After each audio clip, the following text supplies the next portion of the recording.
오늘 이 시간은 긍휼히 여기라 라는 제목을 가지고 하나님 말씀을 증거하도록 하겠습니다.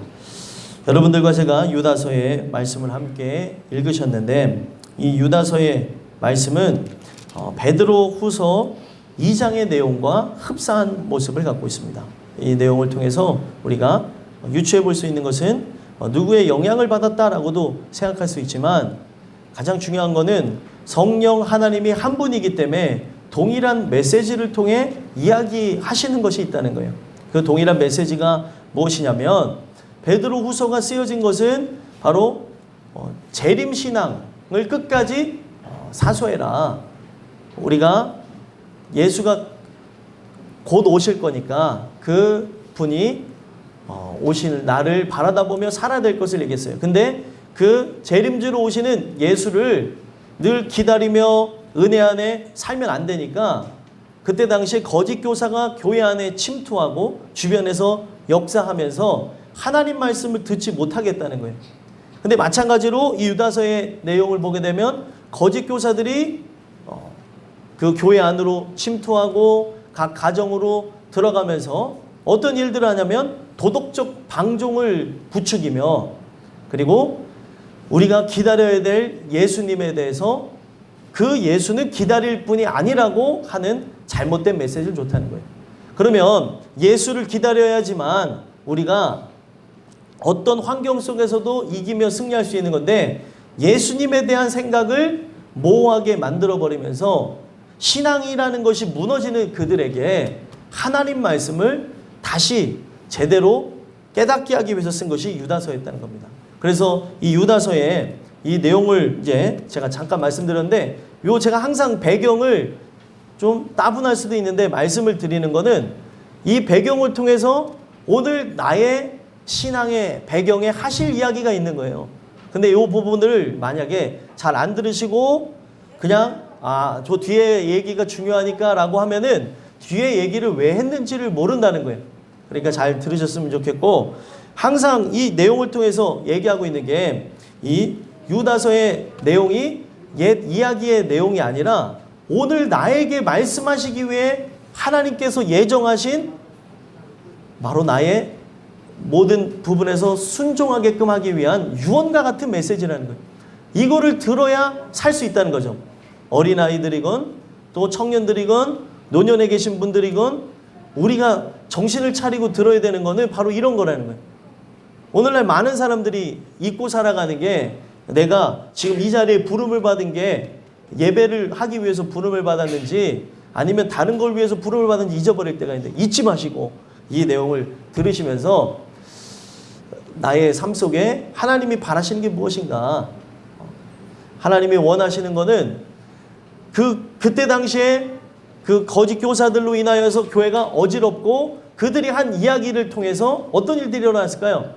교회가 반으로 쪼개지는 일들이 일어났고, 의심하는 자들, 참 복음에 대해서 의심하는 자들, 그리고 그 복음에 대해서 믿지 못하는 자들이 일어나게 되면서 하나님의 말씀을 통해 그 거짓 교사들은 심판이 예정되었다는 것으로 그들을 분류해버리고, 이들은 어떻게 긍휼이 뻗칠 수 있는 그런 수준이 아니니까 이들은 분류해버리고, 지금 하나님의 은혜 속에 나가야 될 택하신 자들을 향하여서 의심하고, 그리고 마음속에서 이 부분을 믿지 못하고 나갔던 이런 부분들을 어떻게 하라는 거예요? 긍휼히 여겨주라는 거예요.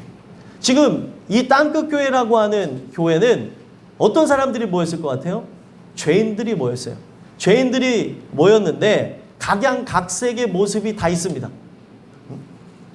좀 나은 사람도 있다고 자기가 생각할 수도 있지만 하나님 보시기엔 다 어떤 존재들이에요? 죄인이라는 거예요. 그래서 우리가 이 내용을 통해 함께 봐야 되는 게, 이 말씀은 벌써 몇 주 전에 나온 말씀 아닙니까? 이 말씀을 통해 우리가 봐야 되는 것은 무엇이에요? 긍휼히 여기는 것. 이 자리에 들어오는 사람들을 긍휼히 여기는 것, 또 이 자리에서 또 여러 가지 일들로 인해 또 고민하며 고통받으며 괴로워하며 함께 그 이론으로 나가지 못하는 사람들을 향하여서 내 자신을 바라보며 그들을 바라보며 나와야 되는 게 뭐예요? 긍휼이라는 거예요. 이 긍휼이 나오지 않으면 내가 아무리 주를 위해 살아간다고 하며 열정적으로 살아간다 할지라도 그 모습은 성경에서 얘기하는 게 뭐예요? 가짜라고 얘기하는 거예요. 가짜. 저는 이 말씀을 통해 우리 모두가 진짜로 구별되어지는 일들이 일어났으면 좋겠어요. 진짜는 긍휼히 여김을 받을 것이고 긍휼히 여김을 받았기에 남들을 긍휼히 여기는 은혜가 있을 것이라고 생각합니다. 오늘 이 주시는 말씀을 통해 그때 당시에 있었던 문제만을 얘기하는 것이 아니라 오늘 우리의 살아가는 삶 속에 있는 부분들을 통해 원수까지도, 여기에 내가 제일 싫어하는 사람, 하필이면 제일 싫어하는 원수 같은 사람이 들어올 수도 있잖아요. 안 들어온다는 보장은 없어요. 들어왔을 때 우리에게 필요한 건 뭐예요? 오늘 말씀의 제목과 같이 긍휼히 여기는 것. 그러면 우리가 이 긍휼히 여기기 위해서는 어떤 모습이 있어야 되는가? 오늘 말씀을 통해 우리가 세 가지 말씀을 함께 나눴으면 좋겠습니다. 첫 번째로 긍휼히 여기려면 믿음 위에 자신을 세워야 된다는 거예요.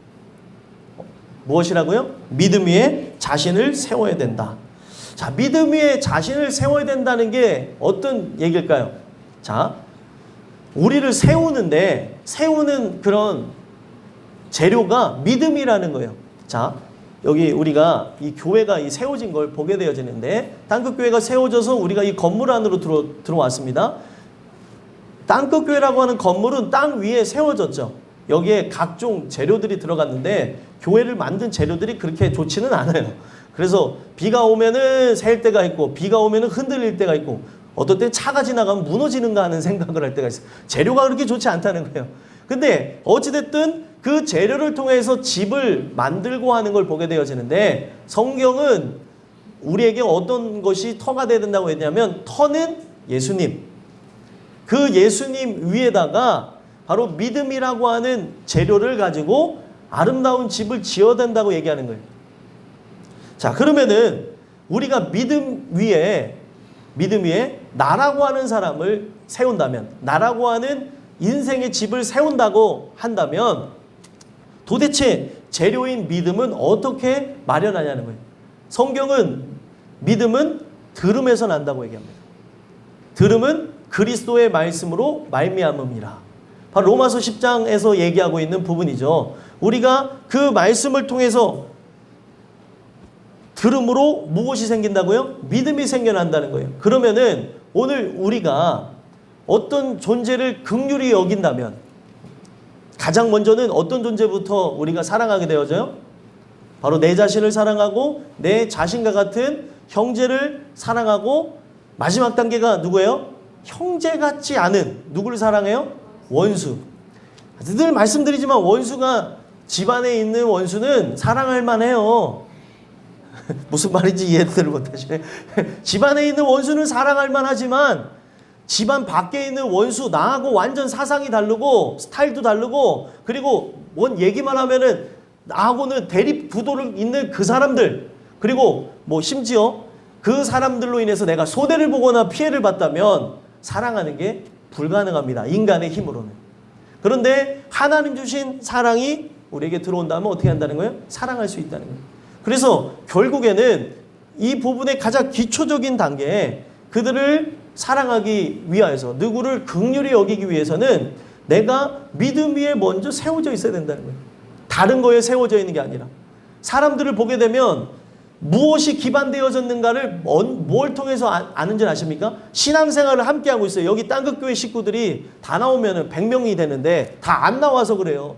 이런 문제, 저런 문제, 또 이런 일들, 저런 일들 때문에 못 나옵니다. 근데 언제 이들이 진짜 신앙인인가가 밝혀지냐면, 바람이 세차게 불 때, 비가 올 때, 그리고 눈이 내리고 우리의 삶에 역경이 올 때, 지금 말씀드린 이 부분은 진짜 바람이 불고 비가 내리고 눈이 오는 걸 얘기하는 것이 아니라 인생에 문제가 딱 찾아올 때 그 사람이 신앙이 있는가 없는가가 드러난다는 거예요.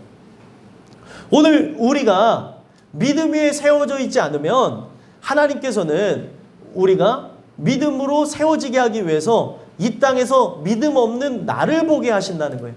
이게 뭐냐면 성경에서 복받은 자에게 나타나는 현상이라는 거예요. 이게 내가 믿음인 줄 알고 믿음 있는 줄 알고 살다가 죽었어요. 근데 나중에 봤더니 내가 믿음이 없어요. 그러면 믿음이 없으면 어떻게 됩니까? 예언아, 믿음이 없으면은 어디를 못 가니? 화장실을 못 가? 아니, 어딜 못 가, 그러면?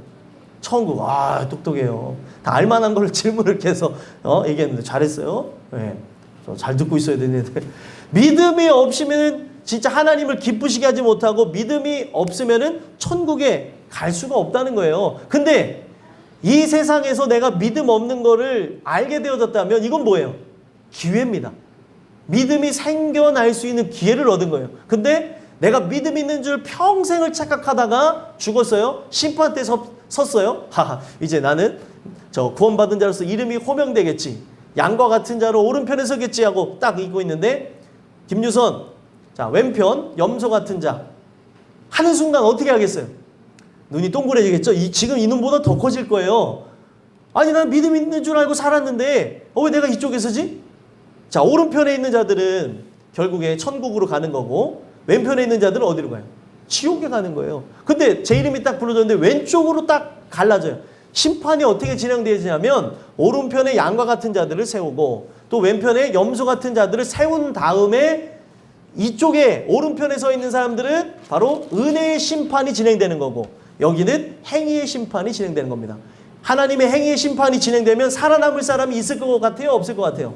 없습니다. 하나님의 기준으로 하나님의 기준에 선 사람들을 보시겠다는 거예요. 있을까요? 없을까요? 없어요. 그러면 이쪽에 세워놨다는 건 애시당초 어떻게 하겠다는 거예요? 심판해서 지옥불에 던지겠다는 겁니다. 그러면 은혜의 심판은 뭐예요?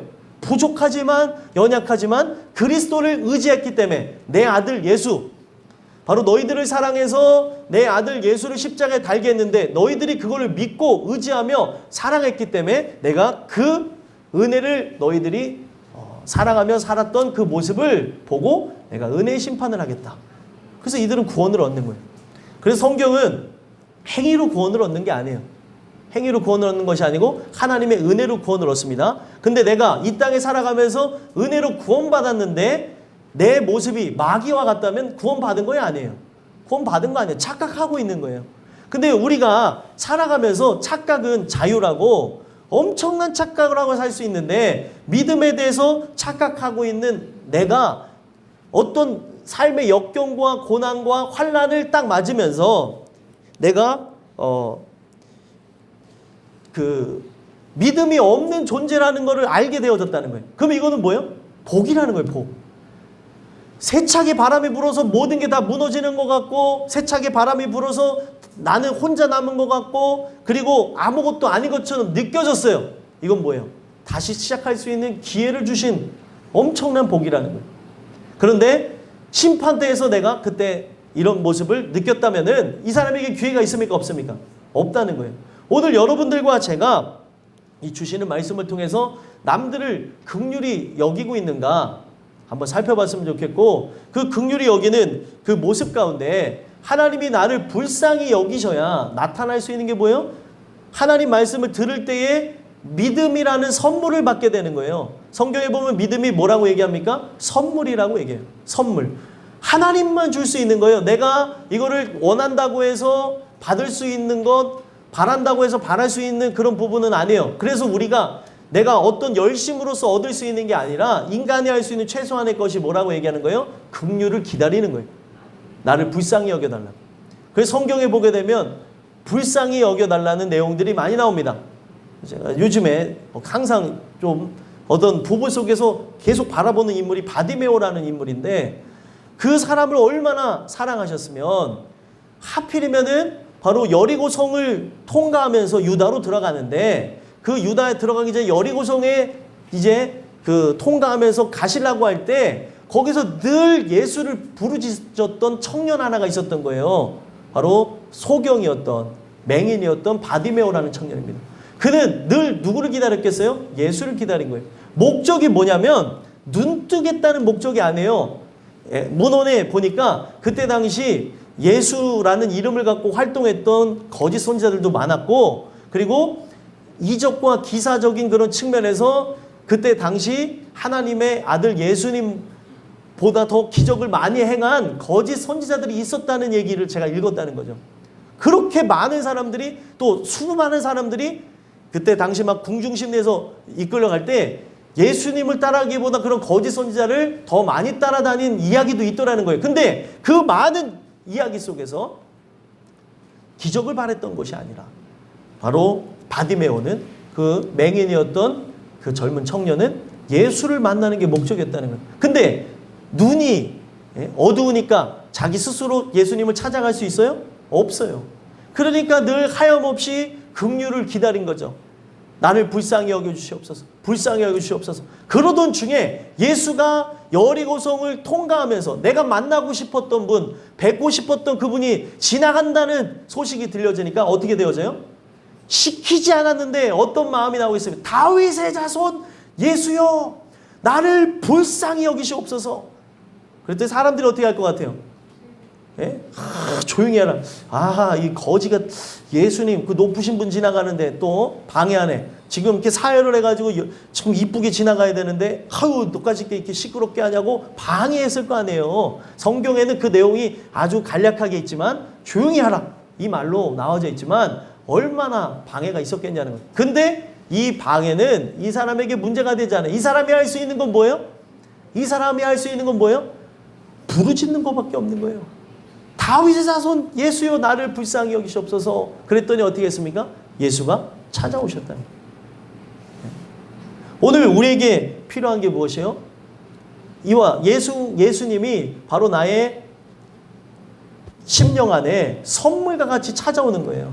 믿음이 뭐냐면 예수를 전적으로 의지하는 게 믿음입니다. 나는 믿을 수가 없어요. 주변 사람들도 우리가 도움이 되어지고 버팀목이 되어질 수 있지만 의지 대상은 아닙니다. 믿는 순간에 큰 코 다칠 수가 있어요. 어떤 사람이든 즉 안에 도움은 얻을 수 있지만 사람은 믿음의 대상이 아니라는 거예요. 그래서 여러분들과 저는 제일 중요한 게 무엇이에요? 우리 하나님 말씀을 들음으로 믿음 위에 우리 자신을 세우지 않으면 먼저 우리가 하나님이 주시는 그런 은혜의 기반이 되어져서 터가 세워지지 않으면 그 나를 구원하는 것뿐만이 아니라 그 어떤 누구도 수용할 수가 없기 때문에 믿음 위에 자신을 먼저 세우라고 얘기하는 거예요. 오늘 이 주시는 말씀을 통해 이 말씀이 오늘 누구에게 주시는 거예요? 여기 안 나온 사람들, 들어야 될 사람을 위해 준 것이 아니라 나를 위해 주셨다는 걸 기억하시고 이 말씀을 통해 여러분들이 하나님 말씀을 들음으로 믿음 위에 여러분들이 세워지는 그 기적이 있게 되기를 간절히 소망합니다. 두 번째로는 긍휼히 여기기 위해서 필요한 게 뭐예요? 성령으로 기도하는 거라는 거예요. 성령으로 기도하는 거예요. 기도를 하는데 왜 성령으로 기도한다는 말이 전제가 있을까요? 그의 도우심을 구해야 내 목적과 내 이익과 내 뜻을 따라 구하지 않는다는 거예요. 사람들이 은혜를 받지 않고 하는 기도를 하면은 어떤 일을 할까요? 신세 한탄하는 경우가 많다는 거예요. 왜 하나님 왜 이런 것도 안 해주고 저런 것도 안 해주고 또 나를 이렇게 내버려 두십니까? 하면서 한탄하는 그런 경우가 많다는 거예요. 기도에 대해서 우리가 본질적인 부분을 안다면 기도는 하나님을 향하여서 서 있는 거고 그 기도라고 하는 게 무엇이냐면 바로 도우심을 구하는 거예요. 어떤 도우심을 구하는 거예요? 영혼에 의해서. 하나님의 그 영혼에 관련되어져서 뜻을 이루어주기를 원하는 거죠. 그래서 그 뜻이 이루어지기 위해서 하나님을 향해 서 있는 것, 그때 그 하나님이 나에게 개입하는 것, 그게 기도라는 거예요. 원어에서 얘기하는 기도는 하나님이 개입하다라는 뜻을 갖고 있습니다. 여러분들 인생 속에 개입이 필요하지 않아요? 이걸 필요를 못 느끼니까 기도를 안 하는 거예요. 그래야 문제도 터지고 또 고통도 찾아와야 기도가 나오는데 이거는 우리가 아직 차원 낮은 수준에 있는 거고 기도 신은죄를 범치 않으면서 늘 그분을 의지하는 것. 기도는 왜 하는 거냐면 의지하기 위해서 하는 거예요. 눈을 뜨고 있으니까 의지가 안 된다니까요. 왜요? 나는 분명히 이 길로 가다가도 딴 생각하는 순간 내비게이션이 켜져 있어요. 여기에서 내비게이션을 보고 가면서도 귀로 들으면서도 다른 생각이 들어오면 지나가더라니까요. 여기 또 안 그러신 분들만 있어서 그런데 저는 옆에 아내가 그거 이제 내비게이션과 그리고 내비게이션이 보여주고 이야기하는 것뿐만 아니라 아내가 옆에서 얘기해야 제가 갈 길을 갑니다. 제가 운전을 하면. 저는 운전을 하면 다른 생각을 해요. 운전을 하면서 말씀을 또 묵상할 때도 있고 또 찬양을 흥얼거리고 있을 때도 있고, 또 어떤 특정 사건을 또 기억하면서 걸어갈 때가, 운전할 때가 있어요. 좀 좋은 습관은 아닌데, 이 사람이 이 분산되어져서 살아가는 그런 사람이다 보니까 운전하다 보면은 이제 내가 이제 막 어떤 말씀이 생각나서 막 묵상하다 보면 지금 이 주변에 있는 모든 건물이나 모든 사물들이 보이지가 않아요. 그냥 가는 거예요. 박지만 않고 가면은 은혜인 거죠. 그럼 옆에서 아내가 얘기해. 여보, 어디가? 밖으로 빠져야지. 여기 또 이렇게 부족하신 분들이 없어서 잘 모르. 부족한 사람은 옆에서 자꾸 이야기를 해야 이게 정신을 차립니다. 예? 그러니까 저도 그래가지고 그 얘기를 듣고 나간 경우가 한두 번이 아니라는 거죠. 오늘 우리의 살아가는 삶 속에 그분이 나를 도와주시고 그분이 나에게 개입해주지 않으면 우리의 인생길이 틀어지더라는 거예요. 심지어 내비게이션을 틀고 가면서도 인생이 틀어지는 걸 봅니다. 우리의 삶의 길 안내자가 되셔야 되는 것이 바로 우리 주변에 있는 가까운 사람이 안내자가 되어야 되는 것처럼 우리에게 진짜 가까운 사람이 누구예요? 우리의 친구와 같이 함께 동행하시는 예수님이 되어야 된다. 그분이 안내해야 되는 거죠. 왜 그분이 안내해야 돼요? 천국에 대한 길을 아시는 분은 그분밖에 없는 거예요. 그래서 성령으로 우리가 이 도우심을 구하면서 기도해야 되는 거예요. 나의 삶 속에 개입해 주시옵소서. 나는 하나님 앞에 기도한다고 앉아있지만 이런 생각이 들고 이런 마음이 들고 이런 것을 위해서 나갑니다. 나를 주관하여 주셔서 하나님의 소원과 함께 동일하며 하나님의 나라를 품고 기도하게 하옵소서. 그 뜻이 나에게 먼저 이루어지게 하시고 내 자녀들에게 이루어지게 하옵소서. 내 남편에게 이루어지게 하옵소서. 아내에게 이루어지게 하옵소서. 내 부모에게 이루어지게 하옵소서. 하나님의 뜻대로 나가야 되는데 그 뜻이 너무 아픕니다. 이러면서 기도하는 거예요. 순종해야 되는 걸 아는데 주님 순종하려고 그러니 뼈가 녹는 것 같습니다. 그래서 기도하는 거예요. 말씀을 들었는데 이 말씀을 순종하기에는 너무 고통이 따르는 거죠. 직접적으로 말씀이 딱 만약에 왔다고 생각해 보세요. 우리 김재영 원사님의 원수가 딱 있는데 그 원수를 사랑하라고 하는 직접적인 음성을 딱 들었어요. 근데 나는 그 사람을 사랑할 수가 없는 거예요. 근데 말씀은 사랑해야 된다는 걸 들었어요. 그러면 사람이 괴로움이 일어날까요? 안 일어날까요? 일어나죠. 여기서 누가 개입해야 이게 승리가 일어나는 거예요? 하나님이 개입하셔야 승리가 일어나니까 하나님이 인간에게 주신 진짜 선물 중에 선물이 뭐예요? 기도라는 걸 주셨다는 거예요. 도와주세요 하는 거죠. 예? 예준아? 그치? 도와주세요 하는 거지. 도와달라고. 얘는 꼭 필요할 때만 저한테 와요. 필요하지 않을 때는 안 찾는데, 예? 그때 이제 주변에 아빠가 없다 그러면은 그때 저한테 와서 큰아빠 이거 좀 도와주세요. 저번에는 제가 우리 교회 애들하고 농구하러 가려고 딱 이제 스케줄 잡았다는 걸 안 거예요. 자기가 농구를 못 갈 거를 딱 아는데 아빠한테 가자고 그러면 절대 안 갈 것 같고 엄마는 안 따라갈 것 같고 거기에서 결정권은 제가 갖고 있는 것 같으니까 큰아빠 저도 농구하고 싶어요. 농구 데려가 주세요. 2시간을 얘기하는 거예요. 제가 도망다니냐고 계속 따라다니면서 농구하러 가서 다행히 그때 비가 와서 농구하러 못 가서 그렇지. 안 그러면 얘 데려가게 되면 뭐 어떻게 하냐는 거예요. 아주 도와달라는 그 내용을 보면 필요할 때 얘기하는데 성경에 보게 되면 필요할 때를 느끼는 게 은혜인 거예요. 부족한 걸 느끼는 게 은혜인 겁니다. 하나님 당신이 나의 삶 속에 개입하지 않으면 나는 할 수가 없습니다 라면서 그런 걸 느껴야 기도가 나오는데 나는 할 수 있다고 생각하니까 어디서 나온 자신감인지 모르겠는데 이런 것 때문에 기도도 안 하고 살아가는 거예요. 성경은 그렇게 얘기하고 있지 않은데 말씀과 기도로 뭐가 이루어져요? 거룩해지는 거예요. 근데 말씀만 들어서도 안 된다니까요. 기도를 해야 완성이 일어나는 거예요. 거룩해야 어떻게 되는 겁니까? 바로 원수까지도 사랑하는 거죠. 긍휼히 여길 수가 있게 되는 거예요. 이거는 우리의 삶의 진짜 열매에 해당되는 부분인데 바로 그런 역사가 일어난다는 거죠. 그러니까 결국에 어떻게 해요? 바디메오 얘기를 또 하자면 바디메오가 들었어요. 계속 말씀을 들으니까 하나님의 그 은혜를 구하면서 예수에 대한 소식을 듣다 보니까 예수가 내 곁에 오셨다는 소식을 들은 거예요. 그러니까 그가 할 수 있는 최선의 방법은 뭐예요? 눈도 보이지 않는 존재가 할 수 있는 게 뭐예요? 소리를 지르면서 부르짖는 거였다는 거예요. 여러분들과 제가 예수를 만날 수 있는 것, 그의 은혜로 충만하게 되는 것 딱 하나입니다. 부르짖는 거예요. 근데 뭐 우리가 진짜 소리를 지르는 것도 맞겠지만 하나님이 원하시는 건 뭐예요? 내 영혼의 절규. 내가 소리를 지르지 않는다 하더라도 내 마음속에서 간절히 그의 개입을 바라면서 내 가정에 개입해 주세요. 내 자녀에 개입해 주세요. 내 인생 속에 개입해 주세요. 나는 하나님 연약한 존재입니다. 당신이 아니면 나는 아무것도 할 수 없는 존재입니다. 아무것도 할 수 없는 존재라 느껴야 기도가 이루어지죠.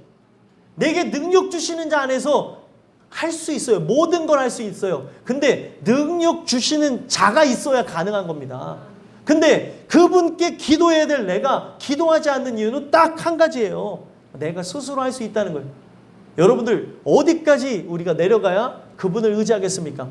어떤 많은 삶의 문제와 고통과 역경과 환난을 통해서 깨닫게 되어지는 것 은혜지만 그런 걸 맛보기 전에 말씀을 듣고 믿게 되어지는 게 더 큰 은혜입니다. 그러고 경험해보면서 가는 것도 은혜지만 경험하지 않고 그 부분을 가늠하지 않고 딱 그 하나님 주시는 은혜 속에서 나가는 게 진짜 우리가 뭘 경험해봐야지 알겠습니까? 이 말씀을 통해서 하나님이 이렇게 길을 정하셨구나 믿게 되어지는 게 지혜라는 거죠. 오늘 주시는 이 말씀을 통해서 여러분들과 성령의 도우심 속에 기도함으로 긍휼히 여길 수 없는 자, 긍휼히 여길 수 없는 원수까지도 사랑하는 은혜가 일어났으면 좋겠어요. 우리가 왜 기도가 필요해요? 내 혈육도 사랑하지 못할 때가 있지 않아요? 아니신 분들만 많이 오늘 계시는지 모르겠는데 내 혈육도 사랑할 때 이 사랑의 밸런스가 깨질 때가 있다는 거예요. 안 사랑하진 않아요. 사랑하는데 어떻게 해요? 어떨 때 미움이 막 와서 미움이 더 앞설 때가 있다는 거예요. 사람이라. 사랑은 하는데 내 혈육인데도 그런데 원수는 밸런스가 맞겠습니까? 원수 그래 사랑이 다짐했어요. 얼굴 보는 순간 어떻게 될까요? 얼굴 보는 순간 이 다짐이 사라진다니까요. 아유 내가 저 사람을 사랑한다는 게 미친 짓이지. 네? 우리 교회에서 미워하는 사람들은 전혀 없지만 우리가 우리의 살아간 삶 속에 늘 기도하면서 깨어 있어야 이와 같은 일들이 나에게 일어날 때에 긍휼히 여길 수 없는 자를 긍휼히 여기는 걸 통해 어떤 일이 일어나는 거예요? 내가 진짜라고 하는 게 증명이 되는 겁니다. 여러분들은 증명되어지기 위해서 살아가는 거예요. 하나님의 사람으로 그리스도인으로. 이것을 늘 말씀을 듣고 나가는 것뿐만 아니라 기도함으로 거룩을 힘입어서 나가는 은혜가 있게 되길 간절히 소망합니다. 마지막 세 번째로는 긍휼히 여기기 위해서 우리가 어떻게 해야 되냐면 하나님 사랑 안에서 거해야 된다는 걸 이야기하고 있다. 하나님 사랑에 거해야 된다. 자, 하나님 사랑 안에 거한다는 게 어떤 의미겠습니까? 하나님 사랑 안에 거한다는 것. 지금 앞전에 말씀드린 말씀과 기도가 바탕이 되어지면서 우리에게 일어나야 될 것은 그 사랑 안에 들어가게 되는 거예요. 그래서 하나님 사랑 안에 들어가게 되어지면 그 사랑을 통해서 우리의 삶에 행위가 나오게 되는 거죠. 하나님 주시는 그 은혜를 통해서 우리가 먼저 하나님을 사랑하게 되어지지 않으면 이웃을 사랑하는 것뿐만 아니라 원수를 사랑하는 것이 불가능해진다는 거예요. 성경에서 말하는 이 사랑은 어떤 사랑인 것 같아요? 인간이 할 수 있는 본능적인 내가 본능적으로 사랑할 수 있는 대상들이 있죠. 그 본능적인 사랑이 아니라 하나님 사랑을 얘기하는 거예요. 하나님 사랑은 하나님 사랑을 받아야 하나님 사랑 안에 거해야 하나님 사랑 속에 있어야 할 수 있는 것들입니다. 그 사랑을 갖고 용서할 수 없는 자들을 용서하고 그 사랑을 가지고 어떻게 해요? 그들을 불쌍히 여기면서 나가는 부분들이라는 거예요. 왜 성경이 이 긍휼히 여기기 위해서 이렇게까지 적어놨냐는 거예요. 결국에 하나님 사랑을 받아야 이웃을 사랑한다는 이 이야기는 뭘 얘기를 하는 거냐면 열매에 관한 이야기를 하고 있다는 거예요. 여러분들의 삶 속에 진짜 내가 그리스도인이라고 한다면 그리스도인이 사랑할 수 없는 자를 사랑함으로 내 안에 이 세상의 씨가 아니라 하늘의 씨가 들어왔음을 우리가 열매로 보게 되는 걸 확인하라고 얘기하는 거예요. 이게 없다면은 진짜 그리스도인이 아니라는 거죠. 사랑할 수 없는 자를 사랑하는 거예요. 그래서 성경은 바로 21절, 22절 한번 같이 읽어볼까요? 읽어보겠습니다. 시작. 하나님의 사랑 안에서 자신을 지키며 영생에 이르도록 우리 주 예수 그리스도의 긍휼을 기다리라. 어떤 의심하는 자들을 긍휼히 여기라. 아멘. 이 사랑 안에서 거하는 이유가 뭐냐면 나도 지키고 이 사랑 안에 거해야 우리가 결국에 영생에 이르고 긍휼을 끝까지 기다릴 수 있는 거예요. 이 사랑 안에 거해야.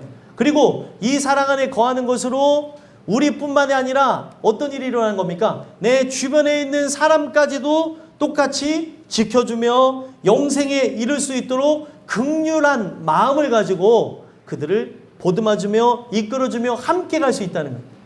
사랑 안에 거해야 하는 게 전제예요. 이 사랑 안에 거하지 않는다면 불가능한 거죠. 그래서 성경은 고린도 교회 문제가 많았을 때 고린도 교회 문제를 통해서 너희들에게 이런 문제가 있는 이유는 딱 한 가지라는 거예요. 어떤 문제를 갖고 있는 거예요? 사랑의 현현이신 그리스도가 없어서라는 얘기를 했다는 거예요. 교회고 은사활동이 활발했고 또 거기에서 오늘날로 얘기하면 많은 복을 받았다는 사람들도 많이 나왔습니다. 근데 그게 진짜 복이냐는 거예요. 부자가 되어진 게, 교회가 부유해지는 게, 사람이 부유해지는 게 진짜 하나님 말씀 안에서 이루어진 거라고 하면 복이라고 할 수 있겠지만 교회는 부유해졌어요. 사람들은 부유해졌는데 진짜 복 되시는 예수가 없으니까 이게 부유하게 되어진 게 뭐예요? 저주였다는 거예요. 저주. 내 주변에 죽어가는 교회 사람들도 바라보지 못하는데 그게 무슨 복이냐는 거예요. 성경에서 그거를 역설적으로 얘기하는 거예요. 바울은 천재입니다. 근데 그가 천재인 것뿐만이 아니라 하나님의 감동을 통해서 어떤 일을 했냐면 1차원적으로 말씀을 듣는 사람들에게는 바로 도덕과 윤리에 관한 말씀으로 들리게 되어졌고 영생을 사모하는 자에게는 영적인 말씀으로 들려지게 되는데 똑같은 그런 이야기 속에서 그 말씀을 통해 거기에 안에 깨달아야 될 사람들이 뭘 어떻게 하기를 바란 거예요? 우리가 진짜 사랑의 현현이신 예수가 없어서 이런 분열과 그리고 분쟁이 일어나게 되어졌고 송사가 일어나게 되어졌고 각종 우리의 어떤 의의를 드러내기 위해서 먹느냐 마느냐 하면서 싸움박질이나 이런 것들이 왜 일어나냐는 거예요. 예수가 없어서 그렇다는 거예요. 결론적으로. 오늘날 많은 사람들이 이걸 가지고 신약 성서에 대한 이야기를 갖고 설교를 하게 되면 왜 도덕과 윤리에 관한 얘기로 바뀌냐면 그 안에 참된 메시지, 영적으로 이야기하는 그런 부분들을 캐치하지 못하고 하라고 하는 것, 행동적인 이야기만 바라보다 보니까 도덕과 윤리에 관한 말씀으로 낮춰버린다는 거예요. 바울이 쓴 의도를 보게 되어지면 바울은 영적으로 살아가려는 사람들에게 준 메시지가 그 안에 숨겨져 있도록 하기 위해서였고 또 육적으로 살아가는 사람들에게는 눈으로 볼 때 육적인 것들을 취하게 만들었다는 거예요. 여러분들은 오늘 이 말씀을 통해서 어떻게 말씀을 듣고 계십니까? 우리가 이 사랑 안에 거하지 않으면 성경은 어떻다는 거예요? 가짜라고 얘기하는 거예요. 하나님 사랑 안에 거해야 되고 이 사랑 안에 거한다는 게 뭘로 드러나야 되는 거예요? 뭘로 증명되어야 되는 거예요? 열매로 증명되어져야 되는데 내 안에 예수가 있어야 사랑의 현현이신 예수가 있어야 어떻게 한다는 거예요? 사람을 사랑할 수 있다는 거예요. 그래서 긍휼을 기다리라라고 하는 건 여기서 말하는 긍휼은 예수님을 상징하는 것뿐만이 아니라 우리의 삶의 은혜를 추구해야 되는 부분도 얘기하고 있는 거고 또 어떤 의심하는 자들을 긍휼히 여기라라고 하는 이 내용을 왜 이야기를 하고 있냐면 내가 누군가를 긍휼히 여기는 것으로 하나님의 택하신 자로 완벽한 분류를 이루라는 거예요. 그래서 똑같이 얘기하고 있습니다. 마지막에도 두려움으로 긍휼히 여기라라는 내용을 23절에다 붙이고 맞추고 있어요. 긍휼히 여기라고 뿐만 아니라 두려움으로 긍휼히 여겨야 된다는 거예요. 왜 그렇습니까? 내가 누군가를 긍휼히 여기지 않는다면 나는 뭐예요? 버리운 자라는 거예요. 하나님 주시는 그 은혜가 있는 듯 나는 착각하며 살고 있지만 없다라고 하는 결론을 내는 거죠. 그래서 의심하는 자들을 긍휼히 여기라고 하는 건 뭐예요? 그때 당시 거짓 교사에 의해서 흔들렸던 사람들, 잘못된 사상에 의해서 참 복음에 대해서 오해하면서 그리고 주변에 있는 하나님 사람들을 미워했던 그런 사람들 그리고 바깥으로 이들이 나갔다가 왔다 갔다 하면서 나갔던 이런 부분들까지도 다 어떻게 하라는 거예요? 긍휼히 여기라는 거예요. 의심했었기 때문에 나갔을 수가 있죠. 의심했었기 때문에 돌아다녔을 수 있죠. 의심했었기 때문에 자기의 생각에 따라서 막 살아갔을 수가 있다는 거예요. 근데 그들이 바깥에서 돌아다 보니까 아 내가 틀렸구나 하면서 돌아왔는데 어떻게 하냐는 거예요. 하나님 사랑 안에 진짜 거했던 사람이라면 너 그때 당시 어려울 때 우리를 배신했었지 하면서 차버리는 게 아니에요. 어떤 교회에서 이런 문제가 있었는데 이 사람이 나중에 회개하고 돌아왔더니 차버린다는 거예요. 말이 되는 소리입니까? 하나님 말씀을 알게 되어지면 회개하고 돌아온다면 저는 그래요. 우리 땅끝교회 식구들 중에 이런 문제 때문에 저런 문제 때문에 나갔을 수 있어요. 어떤 누구라 한다 할지라도 잘못했다고 돌아오면 우린 다 수용해줘야 될 하나님의 사람들이라는 거예요. 어떤 죄를 졌을지라도 받아줘야 되는 게 하나님 사랑 안에 거하는 사람이라는 거예요.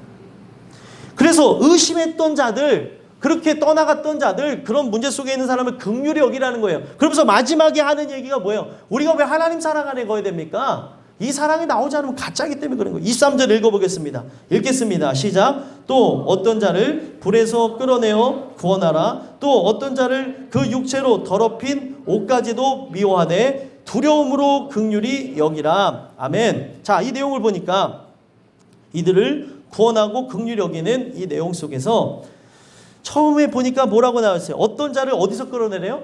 불에서 끌어내라는 거예요. 여러분들 불 속에 들어갔는데 내가 불 속에 들어간 사람을 봤어요. 그럼 어떻게 하는 게 맞습니까? 예? 아니 당장 내가 이 사람을 꺼낼 수 있는 부분이에요. 이 사람 의식을 잃고 잠깐 이렇게 불이 아주 크게 이렇게 번지지 않은 상태에서 내 눈앞에 있다면 끄집어내는 게 당연한 거죠. 저 사람이 불에 들어가는 것, 이제 들어가기 전에 막 놔 하면서 저기에서 뭘 갖고 와야 돼. 사람이 이 불타는 걸 제가 어렸을 때 목격했는데 그 안에다가 금은 패물을 두고 왔다고 막 들어가려고 하는 거예요. 그랬더니 김씨 그러면 안 돼 하면서 옆에 사람들이 팔 잡는 거 하면서 우리 동네에서 불이 났는데 그걸 보는 거예요. 정신 차려. 저거는 타면은 그냥 없어지는 거지만 김씨는 들어가면은 못 나와. 그러면서 막 아저씨, 아주머니들이 그 동네에 불이 났을 때 그거를 그렇게 말리는 걸 봤어요. 근데 참 제가 부패했고 못됐기 때문에 불 구경하는 게 그렇게 재밌더라고요. 한 7살 때쯤인데 그냥 막 불에 홀라당 타는 건데 그 불탄 집에 친구가 살았어요. 영수라고. 그 당연히 뭐 거기 사람들 다 살았으니까 제가 이런 말씀을 드리죠. 다 탔어요. 싹 탔어요. 근데 막 거기 뭐 가지고 들어가야 된다고 막 난리가 난 거예요. 근데 사람들이 말리니까 안 들어갔어요. 안 말렸으면 사람이 불타는 거에 대한 그 이성을 잃어버리니까 들어가더라니까요. 그런 것도 봤었습니다. 근데 여러분들이 깨어있는 자라고 한다면 지금 지옥불에 들어가려고 이 세상의 그런 사상을 따라가고 죄악을 따라가서 가는 걸 나는 보고 있는데 가만히 있겠냐는 거예요. 사랑이 뭐예요? 사랑이 뭡니까? 그 불 가운데 있는 자를 끄집어내는 게 사랑이라는 거예요. 긍휼이 뭐예요? 불쌍히 여긴다면 아유 불쌍하다 이걸 위해서 존재하는 말이 아니라 불쌍하면 잡아 끌으라는 거예요. 아니 저 사람이 신앙생활을 안 하고 지금 죽음으로 나가고 있는데 그리고 멸망으로 나가고 있는데 저러다가 분명히 문제가 생길 걸 알고 있는데 내 가족 중에도 이런 사람이 있는데 나와 함께 신앙생활하는 사람들도 이런 사람들이 있는데 이런 사람도 어떻게 되는 거예요? 그냥 내버려 두겠습니까? 이게 사랑이 아니라는 거예요. 하나님 사랑으로 보자는 거예요. 육신의 사랑으로 하다가 멈추는 게 아니라 하나님 사랑으로 한다면 인생이 언제 죽을 줄을 모르는데 왜 내버려 두냐는 거예요. 머리가 터지도록 싸워서라도 끄집어내야 되는 게 불 가운데 들어가는 사람이라는 거예요. 그렇지 않습니까? 물속에 빠진 사람도 구원할 때 어떻게 해야 돼? 기절할 때까지 기다린다면 빼야 되는데 왜요? 살려달라고 하면서 같이 막 때리고 그래갖고 같이 빠지는 걸 봐요. 그래서 어떤 사람이 이 사람을 당장 데리고 나와야 되는데 뭐 이제 살라고 발버둥 치니까 톡 쳐서 기절시키고 데려 나왔다는 얘기도 있다는 거죠. 그렇게 막 발버둥 치는 거예요. 물속에 들어가도 살려달라고 하면서 그렇게 하고 있는데 자칫 잘못하면 근데 불 속에 들어가고 있어요. 불 속에 들어가는 그 사람들 이성을 잃고 이게 지옥불로 들어가는지 모르고 그렇게 들어가고 있는데 그거를 내가 가만히 보겠냐는 거예요. 성경에 보게 되면 음녀가 어떻게 한대요? 이 사망의 집에서 이렇게 거리에 가지고 손짓한대요. 잠언서에 보면은. 그러면은 그 음녀가 하는 그 유혹을 따라서 거기 그 음녀를 따라서 그 집에 들어가잖아요. 사람이 어떻게 될까요? 그 음녀의 집은 결국에 수울과 연결되었다는, 지옥과 연결됐다는, 거기가 지옥으로 들어가는 줄 모르고 손짓하고 있는 거야. 그러면서 막 오라는 거죠. 병용아, 일로 와 이러면서 하는 거예요. 일로 들어와. 근데 우리가 그걸로 들어가는 걸 막 보고 있어요. 그럼 어떻게 해야 될까요? 예? 나는 깨어서 절로 들어가면은 그냥 저 집으로 들어가는 게 목적이 아니라 저 집은 어디랑 연결된 거예요? 바로 스월, 지옥과 연결된 걸 나는 알고 있는데 가만히 보고 있을 거냐는 거예요. 여러분들 이렇게 볼 때 있잖아요. 우리 아이들을 볼 때 물 보듯 뻔하다고 하면서 저렇게 나가게 되면은 넘어지게 될 거 딱 알 때가 있어요. 아, 저렇게 되면 넘어질 텐데, 말씀 전할 때 귀 막고 있으면 안 될 텐데, 예? 한 거를 많이 보고 있다면 막 이렇게 귀 막고 있어. 들어야지 이놈아. 귀를 막고 있어. 예? 누가 귀를 막았어? 하면서 예. 아니, 우리 살아가는 삶 속에 내가 그 사람이 그렇게 들어가는 걸 보고 있는데 가만히 있겠냐는 거예요. 불에서 끌어내어 구원하라는 거예요. 근데 여러분들, 불 속에서 사람을 끌어낸다고 하면 나에게 여기에 이 불 속에 있는 사람을 끌어내기 위해서 끌어내다 보면 내가 화상을 입을까요? 안 입을까요? 입어요. 그걸 두려워하지 말고 끄집어내야 된다는 거예요. 근데 사람은 진짜 어떤 역사적인 사명감이 없으면 그거를 못합니다. 그렇죠? 나하고 관련된 사람이 아니면 그걸 못하는데, 영혼을 사랑하는 마음이라면, 이게 영혼 사랑하는 마음 속에 하나님 사랑으로 하고 있다면, 내가 손해를 보고 고통을 받고 괴로움이 있는다 하더라도 어떻게 해요? 얘기를 한다는 거. 이 얘기해봐야 머리 아프고 싸움 날까봐 안 해요가 아니고, 싸움이 나는 할지라도, 머리가 아프다 할지라도 이것으로 인해서 저 사람과 내가 안 보게 될 수도 있어요. 택한 사람이면 이 얘기를 듣고 돌아올 수도 있지만, 이 이야기만 하면 당신하고 만나면은 머리가 아파 맨날 왜 이 얘기만 하냐고 하면서 다른 길을 걸어가게 될 수도 있지만, 그거는 내가 생각할 부분이 아니고 내가 헤아릴 부분이 아니고 하나님이 그 영혼에 대해서 불쌍한 마음을 주면은 만나서 또 얘기하라는 거예요. 네? 뻔히 들어가는 걸 아는데, 멸망으로 가는 걸 아는데 손해볼 걸 두려워하지 말고 이 사랑 안에 거하는 자라면 이것을 헬감으로 내가 진짜라는 걸 증명하라고 하는 겁니다. 그리고 그렇게 하는 것뿐만 아니라, 여기가 만약에 원수가 아니라고 한다면, 내 사랑하는 사람이라고 하면 끄집어내기 쉽겠죠. 근데 원수 같은 자들도 구원해야 될 때가 있다는 것을 전제해서 마지막에 어떤 얘기를 하고 있어요? 또 어떤 자를 그 육체로 더럽힌 옷까지도 미워하되 어떻게 하랍니까? 두려움으로 긍휼히 여기라는 거예요. 육체로 더럽힌 옷까지도 미워하되 두려움으로 긍휼히 여기라는 얘기가 뭐예요? 그냥 육체적인 것, 옷까지, 이거는 우리가 미워할 수 있지만 근본적인 걸 미워하지 말라는 거예요. 그 사람을. 죄악의 흙구덩이, 죄악의 그런 구덩이에서 뒹굴고 있는 사람을 내가 끄집어냈어요. 그런데 그 끄집어낼 때 그 죄악에서 뒹굴면서 했던 그런 흙까지나 이런 것까지는 미워할 수 있어요. 저 사람이 죄를 범하면서 나갔던 그 죄까지는 미워할 수 있지만 사람 자체를 미워해서는 안 된다는 거예요. 이게 쉽겠습니까? 은혜가 아니면은 불가능한 거예요.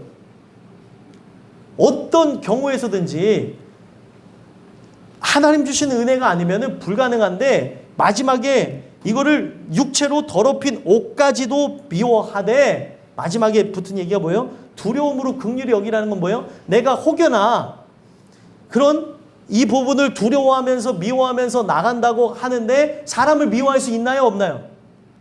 예? 나에게 원수되어진 자를 내가 구원하면서도 그 원수된 자를 미워할 수 있어요? 없어요? 있어요. 미워할 수 있는데, 만약에 내가 그를 미워하게 된다면 두려움으로 그를 불쌍히 여기라는 것. 이 얘기를 왜 했냐면, 내가 만약에 그를 두려움으로, 진짜 두려움 가운데에 이 일을 행하지 않으면 나는 뭐예요? 가짜라는 얘기를 하는 거예요. 나는 가짜라는 거예요. 그래서 예수님의 말씀을 토대로 해서 이것도 나온 거다 보니까, 예수님이 어떤 말씀을 하셨습니까? 주기도문 가운데 우리가 우리에게 잘못한 자를 용서한과 같이, 죄 지은 자라고 이렇게 되어졌잖아요. 그 죄 지었다고 하는 게 사실 원래는 잘못한 자를 용서한과 같이 뭘 해달라는 거예요? 내 죄를 용서해달라는 거예요. 내 죄를. 나에게 수많은 잘못할 수 있어요, 사람들이. 그렇죠? 근데 내가 이 잘못을 용서하는 걸 통해서 제일 중요한 건 뭐예요? 하나님만 용서할 수 있는 게 뭐예요? 죄입니다. 나는 죄인이에요? 죄인이 아니에요? 죄인이죠. 여러분들은 죄인이에요? 죄인이 아니에요? 죄인이죠. 이 죄는 하나님만 해결할 수 있는데, 내가 하나님 사랑 안에서 나한테 거하면서, 내 하나님 사랑에 거하면서 나한테 잘못하는 사람들이 많이 있을 수 있잖아요. 아프게 하고 또 고통스럽게 하고 괴롭게 하고 또 심지어 짜증나게 하는 사람이 있는다 할지라도 어떻게 하라는 거예요? 그들을 용서해 주라는 거예요. 그러면서 하나님 앞에 뭘 구하는 겁니까? 내 근본적인 죄를 용서해 주십시오. 하나님만이 하실 수 있는 그 부분이기 때문에 예수님이 그걸 가르쳐 주신 거예요. 그래서 내가 누군가를 그렇게 잘못한 거를 용서해 주고 그들과 함께 화해하며 화합하며 나가는 이거는 성경에서 얘기하는 게 뭐예요? 내가 그 사랑을 받았다고 얘기하는 거예요. 그래서 하나님 그 주의 긍휼을 주의 진노 중에라도 잊지 마옵소서. 진노 중에라도 그 주의 긍휼을 잊지 말아달라는 거예요. 심판 중에도 나는 기억해달라는 거죠. 이 세상이 멸망하는 그 순간에도 나는 기억하옵소서. 여러분 세상이 멸망이 예정되어져 있어요. 언제 멸망할지는 몰라요. 근데 이 세상을 보게 되면 갑자기 멸망한다 하더라도 누가 이 일을 제기할 사람이 없다는 거예요. 지금 이 세상을 보게 되면 경제도 불안하고 사회도 불안하고 그리고 군사 모든 부분이 불안하지 않습니까? 국제 정세를 봐도 그렇고 내 앞날을 봐도 불안한 이 생활 속에서 우리가 어떻게 살아가겠냐. 오늘 우리 주신 이 말씀을 통해서 내 자신을 돌아다보건대 내가 하나님 사랑 안에 거함으로 진짜 두려움 속에 미워하던 이 모든 부분들이 생겨날 수도 있겠죠? 두려움 속에 미워하는 부분이 생겨나 할지라도 하나님께 이걸 또 맡겨드리고 기도함으로 하나님 사랑을 공급받고 이 사랑으로 모든 사람들을 사랑하며 그들을 용서하는 것으로 하나님 사람이 되게 해달라고 기도하며 나가는 여러분들과 제가 됐으면 좋겠습니다. 오늘이 주신 말씀을 여러분들의 새기심으로 긍휼히 여기는 것, 긍휼히 여기는 것으로 어떤 이들까지도 사랑하며 나가는 존재들이 됐으면 좋겠어요. 절대 땅끝교회는 어떤 교회예요? 교회의 문턱이 낮은 교회. 어떤 누구나 들어올 수 있는 교회. 그거라는 걸 잊지 마시고 우리가 그 사랑 안에서 진짜 어떤 사람들까지도 보듬어주면서 끝까지 승리하며 나가는 진짜가 되시기를 예수 그리스도로 간절히 소망합니다.